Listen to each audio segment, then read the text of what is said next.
करणं आणि आभासाच्या मागे लागणं या दोघात फरक आहे, हे लक्षात ठेवा. आता तुम्हाला असं वाटेल की मग आमच्याकडे भरपूर आहे, काम करू नये का? भगवान श्रीकृष्ण म्हणताने शरीर कर्तव्यासाठीच तयार झालेलं आहे.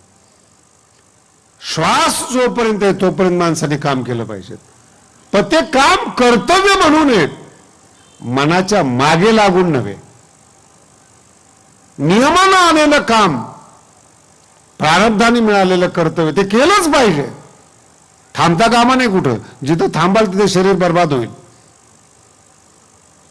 आणि काम न करणारी माणसं भगवान श्रीकृष्णाला आवडत नाहीत. आयतं खाणारी तर अजिबात आवडत नाहीत. भगवंत गीतेमध्ये आपलं स्वतःचं उदाहरण देतात. अर्जुना, तुझ्याकडे तर काहीच नाही, तुला तर युद्ध केलं पाहिजे, पण मी का युद्धात भाग घेतो? भगवान श्रीकृष्ण स्वतः बोलतात, नीट आहे का? नमाम कर्माणि लिंपंती नमे कर्म फले स्पृहा. कर्मामध्ये माझी इच्छा नाही, फलामध्ये इच्छा नाही, तरी पण मी कर्म करतो. का? इच्छा नसताना करतो. नानवाप्तमवाप्तव्यम. शब्दांचे प्रयोग व्यवस्थित आहे का काय? भगवान श्रीकृष्ण म्हणतात नानवाप्त मवाप्तव्य. आप्तव्य म्हणजे या जगात काही प्राप्त करण्यासारखं आहे आणि काही प्राप्त करण्यासारखं नाही. कृष्ण म्हणतात मला दोन्ही नाही. अशी जगात एकही वस्तू नाही जी मला मिळाली नाही आणि मिळवायची आहे असंही काही नाही. नानवाप्तमवाप्तव्यम. तरी पण कर्मणी एव वर्ते. मी स्वतः कर्म करतो, कर्मात राहतो. आणि माझा आदेश आहे जन्माला आलेल्या प्रत्येकाने काम केलंच पाहिजे, कर्तव्य कर्म केलंच पाहिजे. कर्तव्य कर्म करणाराच भगवंत म्हणतात मला आवडतो. काय भारतीय तत्वज्ञान आहे? कुठल्या स्तरावर भगवान श्रीकृष्ण बोलतात. म्हणून मोठे मोठे विद्वान जेव्हा गीता वाचतात, अगाध ज्ञान त्यांना प्राप्त होतं, त्यावेळेस ते म्हणतात की इतक्या सामान्य शब्दामध्ये जीवनाचं सार सांगितलेलं आहे. कर्तव्य कर्म वेगळं. म्हणून हे दोन शब्द मी तुम्हाला सांगितले. नानवाप्तम. काही मिळवायचं नाही मला, भगवान श्रीकृष्ण म्हणतात. काही मिळायचं राहिलेलं पण नाही, तरी पण मी कर्म करतो. का? शरीर कर्मासाठी तयार झालेलं आहे. तुमचं आमचं वेगळं आहे. मनाच्या मागे मनाच्या भुकेसाठी कर्म करतो आपण. हे पाहिजे, याची गरज आहे. मला मान मिळाला पाहिजे, मी अमर झालो पाहिजे, माझ्याकडे अतिरिक्त मागणी. कर्तव्य म्हणून नाही. लाभ होऊ द्या ना. ज्यांची गीता आहे ते काय गरीब आहेत का? द्वारकाधीश आहेत. नाही लक्षात येत. सांगणारा द्वारकाधीश आहेत. तो असं म्हणणार आहे का तुम्ही गरीब राहा म्हणून, पैसे कमवू नका म्हणून? हे चुकीची भ्रांती. कर्तव्य कर्माने चालू द्या. आणि अर्जुनाला सांगतात तुला तर लढायलाच पाहिजे. महाभारताचं एक वैशिष्ट्य सांगतो बरं का, व्यवस्थित आहे का? दुर्योधन आणि पांडव यातला फरक सांगतो. संपूर्ण भारताचा मालक दुर्योधन आहे, त्याला पण युद्ध करावं लागतं. आणि यांच्याकडे एकही गावाचं राज्य नाही पांडवाचं, त्यांनाही युद्ध करावं लागतं. दोघांच्या गणितात फरक आहे. पांडव जर हरले, गमवण्यासारखं काहीच नाही, अगोदरच वनवासी आहेत. पांडव जर हारले काय जाण्यासारखं नाही, नव्हतंच काही तर. पण दुर्योधनाची विचित्र अवस्था आहे. जिंकला तर काहीच मिळणार नाही. पहिलाच राजा आहे तो. गीतेमध्ये पहिल्या अध्यायामध्ये राजा म्हणून दुर्योधनाचं संबोधन आहे. राजा म्हणून पांडवाला नाही येते. काय शब्द आहेत ते? राजा दुर्योधनस्तदा. राजा म्हणून तो जर युद्ध करतो, करावंच लागतं त्याला युद्ध. पण जिंकला तर काहीच नाही, हारला तर शरीर सुद्धा त्याचं नाही. शरीर सुद्धा त्याचं नाही. आणि मन इतकं वाईट आहे, इतकं खतरनाक आहे. दुर्योधनाच्या मांडीवर गदा लागल्यानंतर, रक्ताच्या उलट्या झाल्यानंतर तो विभळत पडला. त्याला संपूर्ण भगवंतानी मारलं नाही. परमार्थ म्हणजे काय हे समजून घ्या. संतांना तुम्ही त्रास दिला, तुमच्या जीवनातलं पाप झालं, तुम्ही एकदम मेला ना, भगवंताला नाही आवडत. 16वा अध्याय याच्यावर स्वतंत्र, 16वा अध्याय मी जे बोलतो त्याच्यावर. तानहन द्विषतः क्रूरान संसारेषु नराधमान. जनतेला त्रास देणारे नराधम, क्रूर लोक, द्वेषी लोक, भगवंत म्हणतात हयातीमध्ये मी त्यांना सुख देत नाहीत, सतत असमाधानी ठेवतो. भाषा लक्षात येते? सतत असमाधानी असणं हे पापाचं फळ आहे. सुशिक्षित लोक म्हणतात पाप दिसत नाहीत, तुम्ही असमाधानी आहात हेच पाप आहे, दुसरं काय पाप आहे?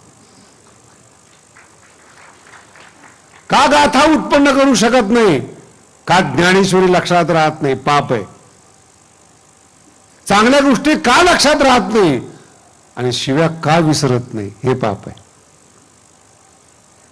10 वर्षापूर्वी एखाद्याने शब्द बोललेले असतात, तुम्हाला मनातून जात नाही, काढण्याची ताकद नाही तुमची. सलत ते मराठीतला गोड शब्द आहे सलत. सलणे हा शब्द आहे ना, फार गोड आहे. तुम्ही दिवसभर काम करता पण तो काटा सलतो. म्हणजे काटा पायात जर मोडला आणि तो जर सलत असेल, तो दिवसभर त्या व्यक्तीला जाणीव करून देतो तू किती आनंदात असशील पण माझी सल चालू आहे. श्रीमंत द्वेषी नराधम माणसं आयुष्यभर श्रीमंतीमध्ये असतील, सल चालू आहे, त्याचं नाव आहे पाप. सल जात नाही, सलत ते मनामध्ये. आणि ती जी सल आहे ना, आनंद समाप्त करत, हा त्याचा परिणाम आहे. दुखणं जे आहे ना, एका बाजूला आनंदाचे दिवस येतात आणि मनात जे सलतं ना ते आनंदाला बर्बाद करतं. यालाच तर पाप म्हणतात. काही वेगळी वस्तू आहे काय पाप म्हणजे? काय असं प्रत्यक्ष तुमच्या पुढे येऊन काळे पण दिसायला पाहिजे का? तुमच्या चेहऱ्यावरून कळतं किती पापी आहात. हसतच नाहीत. निर्भेळ, माझा शब्द पकडण्याचा प्रयत्न कर. निर्भेळ आनंद हा वेगळा असतो. लहान मुलगा आहे 5 वर्षाचा, रागवला तर तो पूर्ण रागवतो, त्याचा रोम आणि रोम रागवतो. तो दुटप्पी नाही आहे, त्याचं एकच मन आहे, म्हणून तो मनात काही ठेवत नाही. कारण की 5 वर्षाच्या मुलामध्ये 2 मन तयार झालेले नाहीत तुमच्या इतके. आपलं मनात एक असतं आणि व्यवहार करणारं मन एक असतं, असे 2 मन आहेत. लहान मुलाचं नाही, रागला तर राग आला, रागवल्यानंतर पण सुंदर वाटतं ते. याला म्हणतात निरागसपण. रागवल्यानंतर सुद्धा ते देखणं. आईला विचारा तुम्ही, मुलगा जर रागवला ना तर त्या रागवण्याचा सुद्धा आई आनंद उचलते. बाप कंटाळलेला असतो, एक गपकर म्हणतो त्याला, आई म्हणते ओरडूया थोडंसं चांगलं दिसतं ते पोरग. रोम आणि रोम लाल बुंद होतो त्याचा, रागवत होतो. त्याच्या विरोधामध्ये प्रसन्न झाल्यानंतर सुद्धा रोम आणि रोम हसतो, त्याचा आनंद अभिव्यक्त होतो. कधीतरी मोठं झाल्यानंतर स्वतःचा विचार करा, निर्भेळ पद्धतीनं आयुष्यात एकदा तरी हसलात का तुम्ही? एकदा तरी आनंदी झालात का तुम्ही? आनंद मिळाला पण पूर्ण शरीर भरून ओसंडला नाही, वाहला नाही. हा तुमचा आनंद वाहत नाही गेला आनंद. स्माईल. एखाद्या व्यक्तीवर व्यंग केलं, हसला, बरं झालं ना तू बोलला त्याला, नाही तर मला माहित नव्हतं. दुसऱ्याच्या व्यंगावर हसणं कुठला प्रकार आहे? हे आनंद देणारा प्रकार आहे. निसर्गाने एखाद्याला आंधळं केलं असेल, तुम्ही हसणार? तुम्हाला डोळे मिळाले, तुमचा काय पुरुषार्थ? तो निसर्ग तर मिळाले तुम्हाला. असेल एखादा मंदबुद्धी, असेल एखादा कमी ज्ञानी, असेल एखादा जो देखणार नसेल, तुमचा अधिकार काय बोलण्याचा? तुम्ही निर्माते आहात का? क्षमता काय काय समजता तुम्ही? याचं नाव आहे मन. व्यंग करतो, उपेक्षा करतो, बोलतो आपण एकमेकाला. कधीतरी तुमच्या उभ्या आयुष्यामध्ये एक तरी शब्द ज्ञानोबरायांनी चुकीचा बोलला का? तुम्ही ज्ञानेश्वरी शोधून पहा. हे ज्ञानोबरायांचं वैशिष्ट्य आहे. कोणाचीही टीका न करता, कोणाचंही मन न दुखवता आनंद अभिव्यक्त करते, तिचं नाव ज्ञानेश्वरी. कोणाचे? बाकीचे पुस्तकं पहा तुम्ही, प्रसिद्धीसाठी त्या पुस्तकात शिवाय निंदा आहे. त्या पुस्तकामध्ये विवादास्पद प्रकरण आहेत. मी एकाला विचारलं, हा विवाद काय टाकला? म्हणजे त्याशिवाय प्रसिद्धी नाही. काय प्रकार आहे? भांडणं झाल्याशिवाय प्रसिद्धी? ते प्रसिद्धी गोत्यात आणते, निर्भय आनंद लपवते. याचं नाव आहे मन. म्हणून ही जे अंतःकरणात ते दुटप्पी धोरण आहेत, द्वंद्व आहेत, आभासी जीवन आहेत, हे मन तुमचं तुम्हाला समाधानी ठेवत नाही. दुसऱ्याला मिळालं की मन आतून अप्रसन्न राहतं. ओठावर प्रसन्नतेचे शब्द असतात. फार छान झालं बरं का, चांगलं झालं. मन प्रसन्न नाही आतून. शब्द संस्काराने बोलले जातात, सभ्यतेने बोलले जातात. सभ्यता संस्काराचा भाग आहे. काय सांगतो लक्षात? सभ्यता संस्काराचा भाग आहे. विवळत पडलेला दुर्योधन, रक्त ओकलेला दुर्योधन किती वेदना सहन करतो. युद्ध संपलेलं नाही बरं का अजून, पण दुर्योधन समाप्त झालेला आहे. फक्त मरणाच्या वाटेवर येतो. 3 लोक भारतातले, मला कधी कधी हा इतिहास सांगू वाटत नाही, तरी पण मी सांगतो तुम्हाला. महाभारताचं युद्ध म्हणजे भारतीय संस्कृतीचा अंत आहे. महाभारतापासून आतापर्यंत आपला भारत सावरला नाही सतत. कारण की जी मोठी माणसं होती, महाभारताच्या युद्धानंतर 10-15 वृद्ध माणसं जिवंत राहिली. संपूर्ण भारतामध्ये 10-15 वृद्ध माणसं. काय दुर्भाग्य आपल्या भारताचं. युद्धाचे किती भयानक परिणाम आजपर्यंत भारत भोगतोय ते पहा. चांगलं नाही येते युद्ध, पण मानसिक वृत्ती पहा कशी. सगळं संपलं. हे 3 जण, कृतवर्मा, कृपाचार्य आणि अश्वत्थामा, युद्ध संपलं. दुर्योधन पडला. भगवान श्रीकृष्ण, सात्यकी आणि 5 पांडव दुसरीकडे गेले. पुढं काय करायला पाहिजेत. आणि छावणीमध्ये, युद्धाच्या छावणीमध्ये द्रौपदीचे 5 मुलं, सेनापती, विराट, सगळी लोक तिथे थांबलेली होती. मध्यरात्रीच्या वेळेस झोपलेल्या अवस्थेमध्ये या 3घांनी हल्ला केला. अश्वत्थामा एकटा आतमध्ये शिरला छावणीमध्ये आणि विध्वंस करायला सुरुवात केली. ते महाभारत वाचलं ना, तुम्ही वाचत नाही, नशीब आहे ते. किती भयानक माणूस असतो. हे महाभारत वाचताना रोमांच येतात, वेदना होतात मनाला. अश्वत्थामा मारतो ज्या पद्धतीने वर्णन आहेत, हात काप, पाय काप, मुंडकं काप, भयानक. आणि जसं कोलाहल झाला त्या छावणीमध्ये, त्याचा जो दरवाजा होता तिथून काहींनी पळून जाण्याचा प्रयत्न केला. त्या दरवाजावर हे दोघं उभे होते, कृपाचार्य आणि कृतवर्मा. पळून जायला आलं की तिथंच काप. काय भारत आहे आपला, यालाच महाभारत म्हणतात. पळून जायला लागली की कापायला.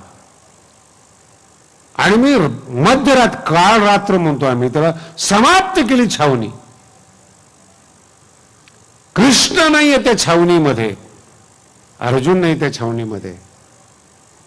हे लक्षात आल्याबरोबर हल्ला केला, सगळ्याला मारून टाकलं आणि शेवटी पेटवून दिलं, आग लावली. हे जे आता दहशतवादी कृत्य होतात ना, त्यावेळेस मला त्या महाभारताचीच आठवण होते. मनुष्याची प्रवृत्ती, मानवी मन इतकं भयानक आहे. माझा मुद्दा लक्षात घ्या, मला काय सांगायचं. आणि तो अश्वत्थामा एवढा सगळा मध्यरात्रीच्या वेळेस अधर्म केल्यानंतर, झोपेतले माणसं मारल्यानंतर एक मनात आसुरी आनंद असतो त्याच्या. मी माझ्या राजाला सांगतो.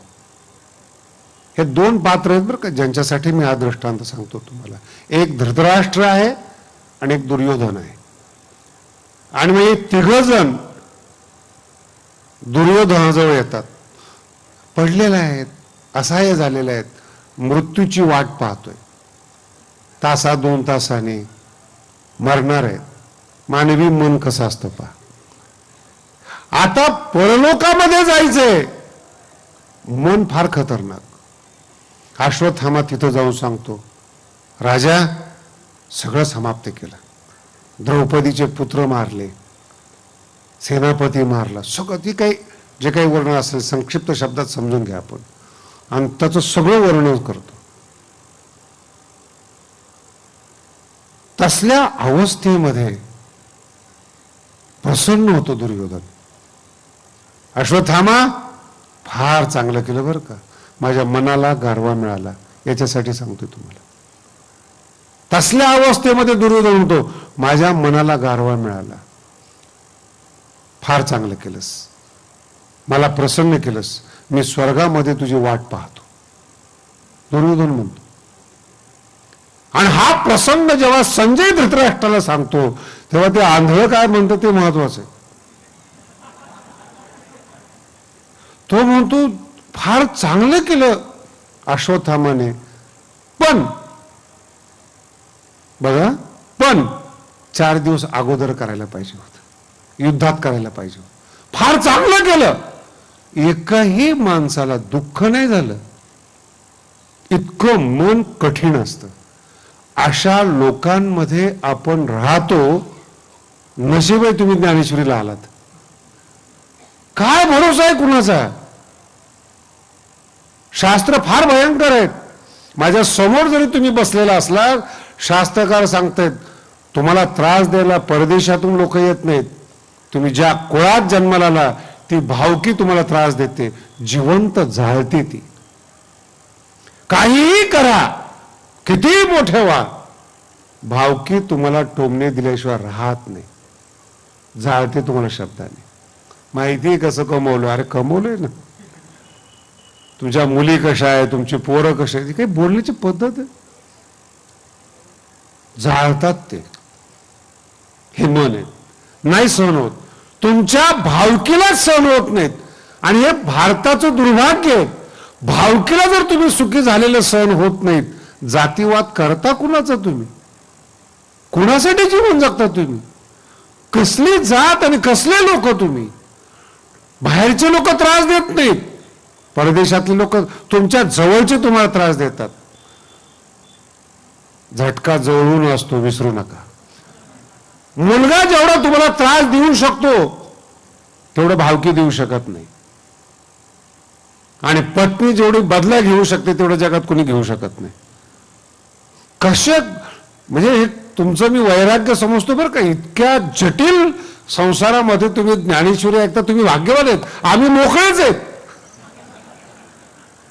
आम्ही परमार्थ करतो, आम्हाला काहीच वाटत नाही, दुःखच नाही.